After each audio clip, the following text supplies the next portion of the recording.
산업혁명이 한창이던 1847년 한 영국인이 카카오 가루를 단단하게 성형하는 방법을 발견하면서 오늘날 우리가 먹는 이렇게 판형 초콜릿이 최초로 탄생하게 된 것입니다.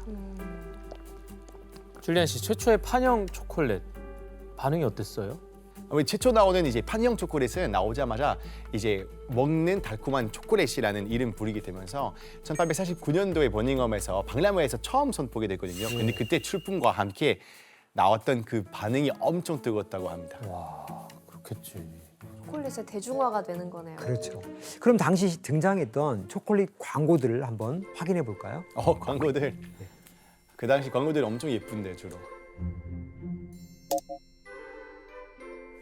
오, 진짜 살 예쁘다. 거라면 예. 그렇죠.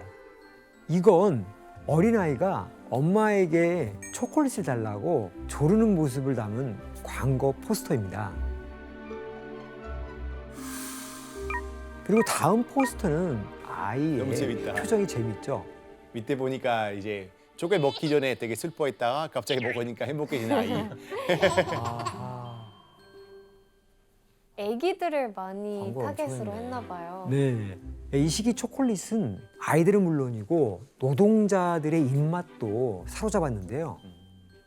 장시간 일해야 하는 이 노동자에게 달콤한 이 초콜릿은 단시간 에너지를 보충해주는 좋은 수단이었죠. 예전에 저희가 이제 촬영할 때도 우리 당 당 떨어질 때 아. 초콜릿 하나씩 먹으면 이렇게 막 맞아요. 기분 난다 그러잖아요. 대기실에 꼭 있죠. 근데 뭐 이런 마케팅들도 있다 보니까 뭐 초콜릿 좀 더 대중적인 이미지를 가지는데 한몫했겠어요. 그렇죠. 그런데 이 산업혁명은 초콜릿의 대중화를 이끌었을 뿐만 아니라 카카오 재배 지도를 완전히 뒤바꿔 놓기도 했는데요. 초콜릿을 즐기는 사람이 계속해서 늘어나자 유럽에 넘치는 이 수요를 감당하기엔 기존의 중남미 지역만으로는 부족했던 것입니다. 그 결과 19세기 말 카카오 나무는 원산지인 중남미를 벗어나는데요. 교수님의 전공지로 가겠죠. 그죠. 그러니까 교수님 믿는 거죠. 바로 아프리카의 상투메 프린시페 섬이네요? 섬이었습니다. 시작은 거기부터 시작했군요. 저 작은 섬으로 간 거예요? 네. 1470년대 후반 포르투갈의 탐험가들이 아프리카의 이 무인도였던 이 섬들을 발견하면서 이곳은 포르투갈의 식민지로 경영되었는데요. 이때는 아래 섬이 상투메 그리고 위의 섬이 프린시페 섬 로 각각 나뉘었습니다. 근데 현재는 하나의 나라이기 때문에 상투메 프린시페라고 부르겠습니다. 당시 무인도였던 상투메 프린시페는 아프리카의 노예를 실어 나르기 위한 중개항의 그런 역할을 하고 있었는데요. 이곳에서 이루어지는 게 바로 우리가 잘 알고 있는 삼각 무역이었습니다. 이 삼각 무역은 유럽에서 무기와 그 화약을 싣고 아프리카로 가서 아프리카 노예와 교환해서 남미로 가죠. 그런 다음에 데려온 노예를 사탕수수와 이제 카카오하고 이렇게 거래해서 유럽으로 다시 가져가는 것이었습니다. 그래서 카카오 나무 묘목은 상투메 프린시페 섬으로 들어오게 됩니다. 이때부터 본격적으로 아프리카에 이 카카오 나무가 재배되기 시작한 것이죠. 이후 1900년대 초까지 이 상투메 프린시페는 아프리카 최초이자 최대 규모의 카카오 재배지로 성장하는데요. 이 상투메 프린시페는요, 초콜릿 아일랜드라는 별명까지 얻게 됩니다. 그러니까 저는 잘 몰랐는데 그 카카오가 아프리카의 토종 작물이 아니었던 거네요. 그렇죠. 외래종이네요. 맞습니다. 이후에 상투메 프린시페를 시작으로 카카오는 원산지였던 중남미 대신 아프리카로 주산지를 옮기게 됩니다. 지도를 함께 살펴보겠습니다.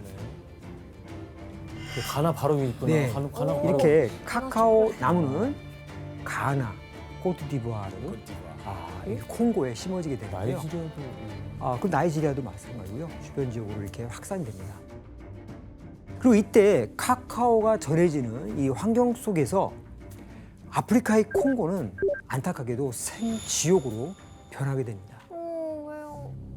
도대체 무슨 일이 일어났던 것일까요?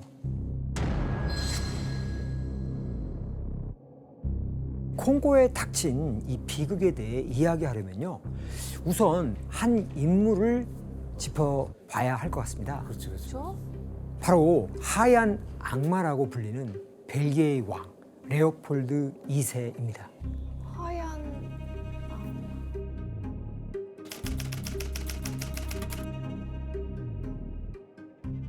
이 레오폴드 2세가 벨기에의 왕이 된 1865년은 서구 열강들의 이런 식민지의 어떤 정복력이 절정에 이르던 때였는데요.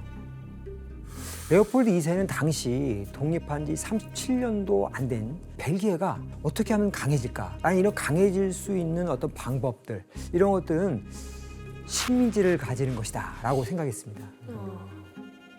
바로 그때 레오폴드 2세의 눈에 띈 나라가 바로 콩고였죠. 당시 콩고는 영국이나 프랑스가 선점하고 있지 않았고 원주민 족장들이 지배하고 있었기 때문에 다른 나라에 비해서 쉬운 먹잇감으로 보였던 것입니다. 그럼 교수님 이때 레오폴드 2세는 그 콩고를 차지하려고 어떤 계획을 세우는 거예요?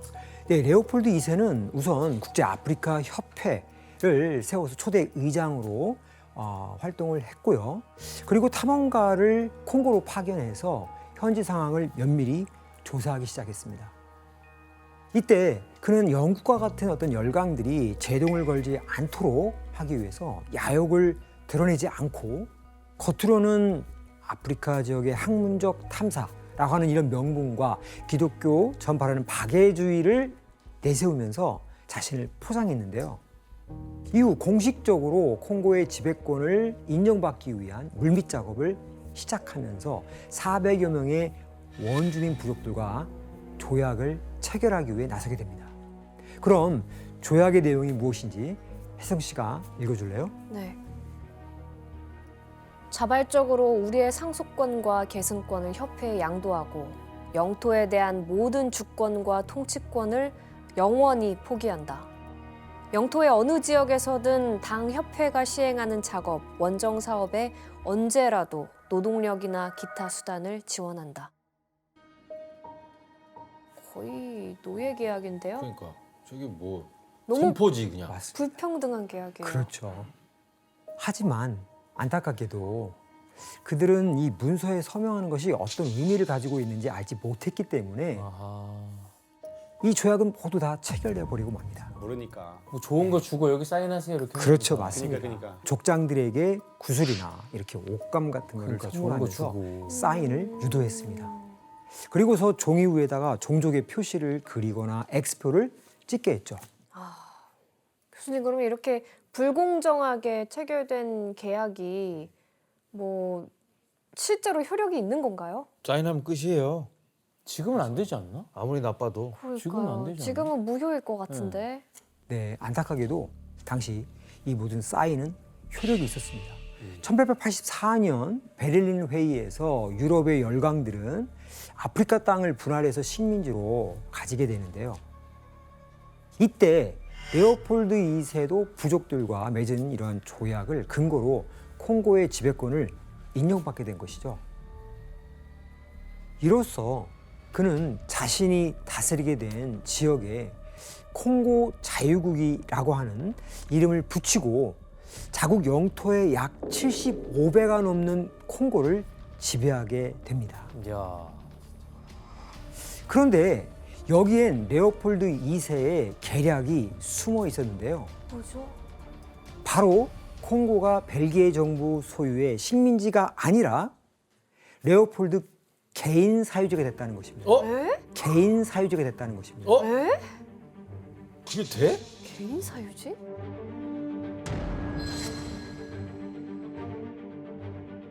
아니 그 개인이 한 나라를 사유지로 삼는다는 이해가 안 되는데 이게 어떻게 된 거예요? 그 당시에는 일단은 레오폴드 2세가 야망이 굉장히 컸었어요. 그래서 사실은 그 당시에 이회에서는 식민지 삼을 때도 비용도 들고 위험도 하고 그리고 어떤 외교적인 부분에 문제될 수도 있기 때문에 약간 반대하는 입장이었는데 본인이 어떻게든 이걸 만들고 싶었던 거예요. 그래서 내가 멋진 나라 왕 되려면 무조건 식민지사 되겠다는 그 꿈으로 본인이 계속해서 진행해왔던 프로젝트이기 때문에 개인사 유지가 됐던 거예요. 아니 그래도 자기 본국보다 땅이 75배나 크다는데 말이 안 되는 거죠, 진짜. 오늘 줄리안 씨가 벨기에 초콜릿 때문에 나온 게 아니라 이분 때문에 나왔군요. 해명하시려고. 이렇게 콩고를 사유지로 손에 넣게 된 돈 엄청 벌었겠는데? 레오폴드 2세는 본격적으로 콩고를 수탈하기 위한 작업에 착수를 하는데요. 이때 레오폴드 2세가 가장 눈독을 들였던 특산품은 고무와 상아였습니다. 네, 고무. 상하요? 예. 코끼리? 그렇죠. 그 코끼리의 이 상아, 이거는 당시 이 당구공이나 피아노 건반에 쓰이는 사치품이었고, 그럼 코끼리 또 그렇죠. 사과 그리고 다 잘라. 네. 그리고 이제 고무는 뭐 자전거 타이어, 자동차 타이어 산업이 이게 발달하면서 수요량이 급증하고 있었거든요. 여기에 또 하나 이 수탈한 것이 있었는데 바로 카카오였습니다. 이 벨기에는 15세기부터 이 스페인의 지배를 받았기 때문에 다른 유럽에 비해 일찍 초콜릿을 접할 수 있었는데요. 그래서 카카오도 중요한 수탈 대상 중 하나가 된 것입니다. 게다가 레오폴드는 아침마다 초콜릿 디저트를 10개씩 먹거나 하루에 핫초코를 1.6리터나 마실 정도로 초콜릿을 엄청 좋아했어요. 건강에 좀 위험한 거 아니에요? 그러니까요. 충격적인데? 근데 교수님, 이제 갑자기 벨기에가 콩고를 통치하게 된 거거든요. 네. 콩고인들은 가만히 있었나요? 그래서 이 벨기에인들은 콩고 지배를 원활하게 할 수 있도록 원주민들에게 이렇게 공포심을 주장했습니다. 그 일환으로 이 벨기에인들이 초자연적인 힘을 가지고 있는 것처럼 속였는데요. 아 이거 M&M. 너무 좋아했었지. 아, 다들 한 번쯤은 먹어본 적 있죠. 저거 안 녹아요? 전 잘 안 녹죠. 잘 안 녹죠, 그렇죠. 네, 손에 코팅돼 움켜쥐고 있으니까. 있으면 녹을 심지어- 수 있겠는데. 저걸로 세게 던지면 사람도 죽일 수 있어요. 진짜? 네, 전쟁 때 유용해요. 확실해요? 네. 그 야구 선수가 예를 들어서 저거 세게 딱 던지면 진짜 실명할 수 있어요. 진짜 실명할 수 있을 것 같아요. 네, 미군의 이 주요 전선이었던 태평양은 연평균 기온이 30도가 넘어가거든요. 아, 그래서 그 전투 식량으로서는 없어서는 안 될 초콜릿이었지만 높은 온도에서 잘 녹는 이 초콜릿은 미군에게 골칫거릴 수밖에 없었습니다. 네, 그래서 이 초콜릿 외부를 설탕 코팅해서 잘 녹지 않는 이런 M&M 초콜릿이 다른 여러 초콜릿 업체를 제치고 군용 초콜릿 납품 업체로 선정됐습니다. 아, 그리고 이 M&M 초콜릿은 100% 전선에 제공합니다라는 우와. 광고로 대대적인 마케팅을 펼쳤는데요. 이후 전쟁이 끝난 직후에도 사랑받는 초콜릿이 됐습니다. 그리고 2차 세계대전에서 초콜릿을 누구보다 잘 이용한 사람이 있었습니다. 누군지 짐작이 가세요? 히틀러. 초콜릿 좋아했을 것 같아, 근데. 맞습니다. 바로 히틀러였습니다. 히틀러는 이 병사들이 담배를 피거나 술을 먹는 것을 싫어해서 술이나 담배 대신 초콜릿을 먹으라는 명령을 내리기도 했죠.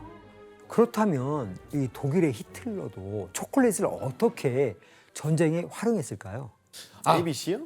수염 모양 붙이면 계속 녹아서 단 햇바라고 빨아먹게. 그 수염 모양으로 이렇게 붙여놓는 거죠. 아, 붙여놔서 이렇게 한번 핥고. 한번 핥고 놔두고 한번 핥고 놔두고. 제2차 세계대전 당시 독일은 영국의 주요 도시에 대규모 폭격을 퍼부었거든요. 이때 이 폭격은 영국의 16개 도시에 무려 267일 동안 이어졌습니다. 그렇다 보니 독일군은 제대로 잠을 잘 수 없었죠. 연이은 폭격기 출격에도 졸기일쑤였습니다. 그래서 피로에 지쳐버린 이 조종사를 정신 차리게 하기 위해 초콜릿을 만들고 보급하기 시작했어요.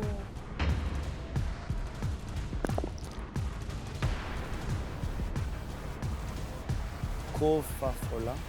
예, 초콜릿의 독일어인 쇼콜라데와 커피를 뜻하는 카페, 그리고 콜라 열매를 합쳐 만든 쇼카콜라라는 초콜릿이었습니다. 각성 효과 장난 아니겠네요. 맞습니다. 쇼카콜라는 카페인이 풍부해서 각성 효과가 매우 높았어요. 그러니 쇼카콜라를 먹으면 잠도 쫓을 수 있고 커피를 마신 것처럼 정신적으로 긴장감을 높일 수 있었죠. 처음에는 주로 폭격기 조종사들에게만 특별히 지급됐기 때문에 조종사용 비상식량이라는 부러움이 섞인 별명을 얻기도 했는데요. 이후 전쟁이 확대되면서 나치는 특수작전에 투입되는 이 병사들에게도 쇼카콜라를 지급해서 전투의 사기를 높이는 데 이용했다고 합니다. 그리고 히틀러는 전쟁에서 이기기 위해 또 다른 기발한 초콜릿을 개발해내기도 했습니다. 어떤 초콜릿이었을까요? 여기야말로 대마초. 대마를 넣은 거 아니에요? 지원 오빠 얘기한 마약 성분. 마약 초콜릿. 히틀러가 개발한 초콜릿은 바로 초콜릿 폭탄입니다. 초콜릿 폭탄입니다. 초콜릿 폭탄이요? 먹으면 과연- 터져요? 네, 과연 어떤 건지 그림을 한번 예? 보겠습니다. 초콜릿처럼 생긴 폭탄 아니야? 아, 그러니까 이제 초콜릿인 척하고 선물 줬는데 열면은 터지는 거야. 맞습니다. 초콜릿을 끝을 깨물어 먹으면 장치가 당겨져서 폭발하는 거예요. 어머머머. 예, 마치 장난감처럼 보이지만 금방 수미터 내에 있는 사람들을 충분히 살해할 수 있는 위력을 지니고 있었죠. 아 근데 초콜릿에 저런 장난을 쳤다고요? 진짜 나쁜 짓은 다 했다. 아 상상도 못했다. 당시 영국 총리였던 윈스턴 처칠은 평소 초콜릿을 즐겨 먹었는데요. 특별히 그를 암살할 목적으로 이 초콜릿 폭탄을 만든 거였죠. 그러나 이 영국의 첩보기관에게 발각돼서 실행되지는 못했다고 합니다. 이렇게 초콜릿은 이 전쟁터에서 싸우고 있는 군인들의 사기를 높이기도 하고 또 무기로까지 활용되었지만 단 한 가지 문제가 있었습니다. 뭐였을까요? 너무 맛있어요. 맞습니다. 초콜릿이 너무 맛있다 보니까 병사들이 아껴 먹어야 할 초콜릿을 너무 빨리 먹어버리는 거예요. 그래서 미군은 새로운 초콜릿 개발에 착수하는데요. 바로 병사들이 보급품으로 지급된 초콜릿을 빨리 먹지 못하도록 삶은 감자보다 조금 맛있는 정도로만 초콜릿을 만드는 거였죠. 네? 아, 뭐지? 어떤 그렇게 초콜릿이지? 탄생한 초콜릿이 바로 디레이션 바입니다. 디레이션 바?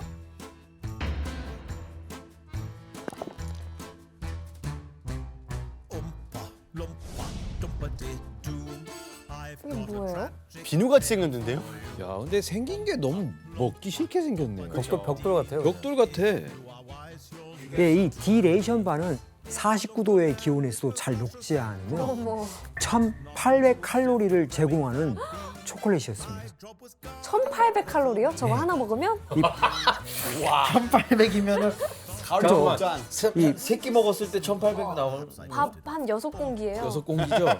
밥 한 공기가 약 300칼로리가 엄청나게 고열량의 초콜릿이죠. 와 말도 안 돼. 예, 그야말로 잘 녹지도 않고 높은 열량을 가져 꼭 필요할 때만 먹을 수 있도록 개발된 전투 식량용 초콜릿이었습니다. 그 오트밀 같은 이런 재료를 첨가해서 맛을 떨어뜨리자 당연히 일선 장병들 사이에서는 악평이 자자할 수밖에 사기도 없었어요. 떨어지죠. 예. 그래서 디레이션 바에는 초콜릿이 아니라 마치 양초를 씹는 것 같았다고 말하기도 했죠. 그럴 수 있겠네. 그리고 벽돌처럼 딱딱해서 잘게 쪼개기 위해서는 총검을 사용할 정도로 활용했다고 합니다. 그래서 이 병사들은 이 초콜릿을 히틀러의 비밀 무기라고 불렀다고도 합니다. 루이강 씨, 근데 네. 이 디레이션 바가 네. 나중에 뭐 훈장을 받았다는 게 무슨 얘기예요? 아, 네. 그 제 2차 세계 대전 중에 이 디레이션 바가 한 30억 개 정도 생산이 됐다고 하거든요. 그 공을 인정받아가지고 이제 미 국방부에서는 이제 시민 공로 훈장까지 이제 수여했다고 합니다. 예. 그리고 6.25 전쟁 때 이제 들어보셨을 거예요. 이제 한국의 아이들이 이제 미군의 뭐 트럭을 이렇게 쫓거나 이제 미군을 쫓아다니면서. 만나면 뭐 기브미더 초콜릿 이렇게 초콜릿 달라고 했던 게 이제 거기서부터 이제 시작됐다고 합니다. 그때 줬던 게 디레이션 바였어요. 그때 저거였다고요? 그 네. 맛없는 걸 계속 달라고 그랬던 거예요? 진짜 맛없었겠다. 근데 우리나라에는 또 저런 게 없었으니까. 그렇죠. 네, 적어도 맛있었던 거지.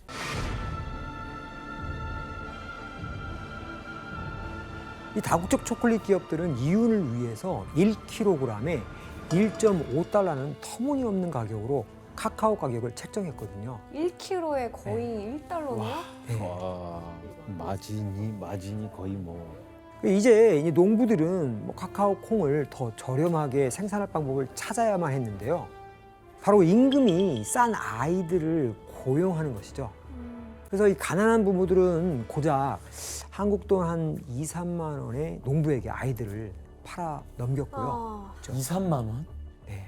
자식을 2, 3만 원에 판 거잖아요. 네. 아이들은 또 큰 돈을 벌 수 있다라는 이런 말에 속아서 카카오 농장으로 향하게 됐죠. Tu arrives à 15 ans. Ouais, ça peut pas arriver là. Voilà, c'est 21 ans comme ça. L'école, ça t'intéresse?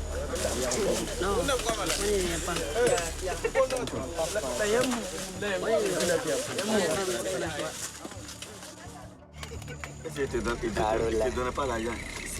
Ici? Non, il ne me donne pas. Il n'est pas me donné, j'ai travaillé jusqu'à. Il dit voilà pour toi, j'ai travaillé. Il m'a donné. Donc tu as travaillé Donc, gratuit elle m'a donné. pendant 6 ans. Voilà. C'est comme du travail esclave, ça. Oui, c'est comme déjà, mais comme tu voulais pour toi. Mais c'est qui t'a donné, ça produit pas. 카카오 농장으로 오게 된 아이들은 그 매일 아침 감독관들이 할당량을 정해주는데 만약 할당량을 채우지 못하면 저녁도 얻어먹지 못하는 일이 부지기수였다고 합니다. 그래서 때로는 자신의 몸보다도 더 큰 카카오 자루를 들고 이동해야 하는데 이 자루가 너무 무거워서 자주 넘어질 수밖에 없죠.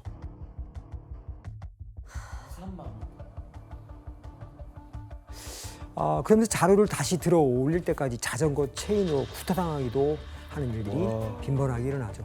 사진을 한번 보겠습니다. 아니 그거 그렇게 학대하는 사람들이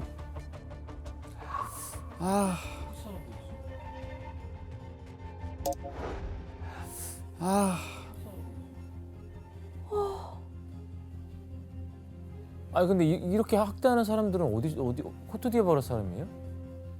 코트디부아르 인들과 또 동시에 그 주변에서 이주해온 이주자들이 농장을 경영하고 있던 사람들이죠.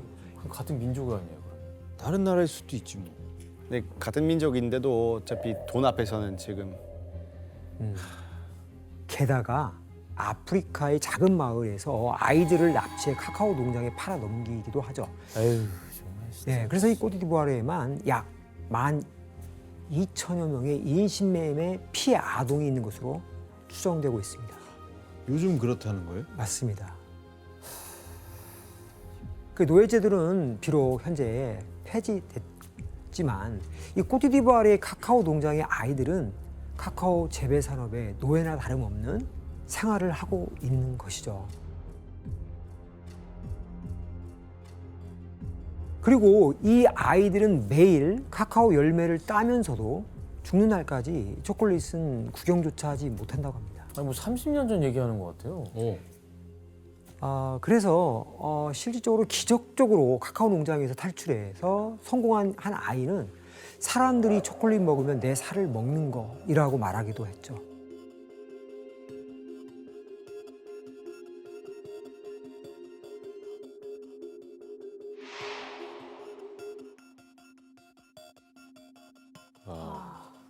게다가 최근 코트디부아르의 카카오 산업이 국제사회의 주목을 받는 이유가 또 있습니다.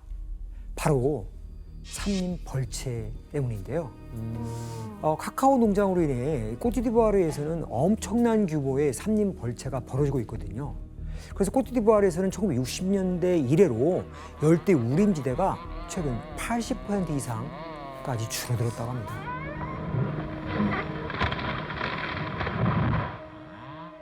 그래서 현 국제 환경단체에 따르면 지금과 같은 이런 상황이 계속 반복된다면 2030년에는 꼬티디부아르의 열대 우림은 거의 다 사라져 버린다고 경고하고 있기도 하죠. 환경 문제가 생기겠네요. 네.